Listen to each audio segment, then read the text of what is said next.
தேவனே, இன்று என்னை உருமாற்றும். ஜூன் மாதம் 9ஆம் தேதி. பலவீனங்கள் இயலாமைகள் அல்ல. ஆதியாகமம் 32:26. நீர் என்னை ஆசீர்வதித்தால் ஒழிய உம்மை போக விடேன் என்றான். 1 வயது குழந்தையால் 5 கிலோகிராம் எடையை தூக்க இயலாது.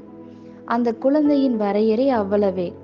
ஆனால் 10 வயது சிறுவனாய் வளர்ந்த பின் அப்படிப்பட்ட நிலையில்லை. அந்த எடையை அந்த பையன் தூக்க முடியும். குழந்தை வளர்ந்து பெரிதாகும் போது அந்த பிள்ளையிடம் காணப்பட்ட வரையறை நிலை குலைந்து போயிற்று. குழந்தைக்குரிய வரையறைகளுக்கு மேற்பட்டவனாக சிறுவன் இருக்கிறான். ஒருவேளை சரீர, பொருளாதார, ஆவிக்குரிய பிரகாரமான நீங்கள் குறை உள்ளவர்களாக இருந்தால் அதுதான் முடிவு என்று எப்போதும் நினைத்து விடாதீர்கள். கடந்த காலங்களில் எது நடந்திருந்தாலும் தேவன் உங்களது எதிர்காலத்தை கட்டுப்படுத்துகிறவராயும் உங்கள் முடிவை தீர்மானிக்கிறவராகவும் இருக்கிறார். காரியங்கள் ஒருபோதும் மாறாது என நினைப்பது அவிசுவாசம். நாம் அறிந்தபடி அவிசுவாசமானது தேவனது செயல்பாடுகளை தடை செய்யுமே ஒழிய பிரயோஜனமுள்ள ஒன்றையும் உண்டு பண்ணாது. பலவீனங்கள் இயலாமைகள் அல்ல.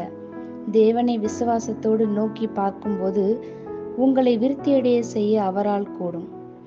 எல்லாமே முடிந்து போனது போல இருந்தாலும் உங்கள் வாழ்க்கை ஆரோக்கியம், பொருளாதாரத்தை திரும்ப எடுத்து நிறுத்த தேவனால் கூடும்.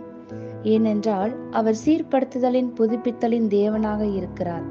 பரிசுத்த ஆவியானவர் தாமே உங்களது விசுவாசம் மற்றும் தரிசனத்தை பெரிதாக்கி அவர் பார்ப்பது போல உங்களை பார்க்க செய்வார். பிசாசு பார்க்கிற வண்ணமாய் பார்க்காதீர்கள். பிசாசு சூழ்நிலைகளின் மூலமாக பேசுவான்.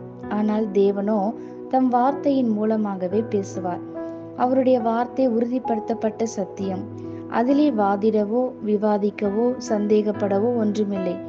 தேவன் வைத்திருக்கிற சகலத்தையும் பெற நாம் தரிசனம் பெரிதாகவும் சிந்தனை பெரிதாகவும் ஜெபங்கள் வல்லமையாகவும் இருப்பது அவசியம். ஆமேன். இந்த வார்த்தைகளினால் நீங்கள் ஆசீர்வதிக்கப்பட்டீர்கள் என்று நாங்கள் நம்புகிறோம்.